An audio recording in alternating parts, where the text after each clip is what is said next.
I'd like to talk a little bit about thread conservation when tying off materials.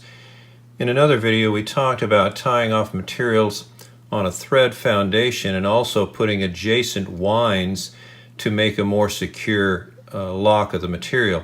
If you don't have a thread foundation, the bare shank of the hook allows materials to slip out, but also by putting adjacent winds you're going to lock the material much more securely than when you stack thread on top of and wrap on top and wrap on top of wrap.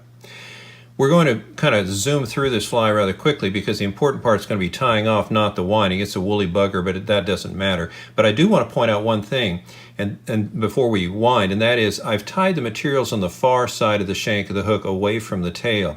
The reason I did that was so that when the first wind comes around in each one of these materials, they don't disturb the tail. The marabou tail. If I would have put the materials in right here and begun to wind them, it would have pushed the marabou tail across and away from me. Unless I tie those materials on this side just one material width in front of that tail. So just keep that in mind if you would. Okay, let's zoom on through until we get to the point of tying off the chenille. Now, we've arrived at the front and we're ready to tie off the chenille. At this point, what I would probably do is take one wind and work it through the chenille a little bit. Take a second wind and then take a third wind, each one of those in front of the previous. Then I come back in with my scissors and go ahead and trim this off.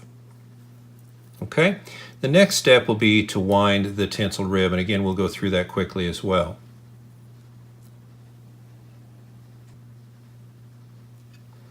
Alright, now we've arrived at the front and we can go ahead and tie off that tinsel with 3 more winds of thread. I could come back, let me counterspin the bobbin holder to flatten the thread a little bit. I can come quickly back to where we began and I can go ahead and put on 3 winds and proceed forward. May I suggest you not do that? Let's say that I did, and I'll just go ahead and temporarily place those winds. 1, 2, 3 winds. And then we go ahead and trim off this material and then wind on the hackle and tie it off with 3 more winds. That's 9 total winds to hold these materials in place. May I have you consider this approach? Let's remove 2, well actually 3 of these winds for right now. So it's completely unwound. Okay, now we have our tinsel and we're not, oops, I got one more wind on there. Let me get that last one off. Okay, now at the moment we only have 3 winds on. This material is free. We have 3 winds holding the chenille.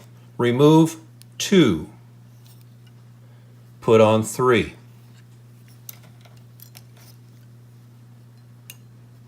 That's going to hold that material in place until we get ready to bring our hackle forward. At this point we can go ahead and trim off the tinsel. Now let's go ahead and speed things up a little bit and we'll wind the hackle on.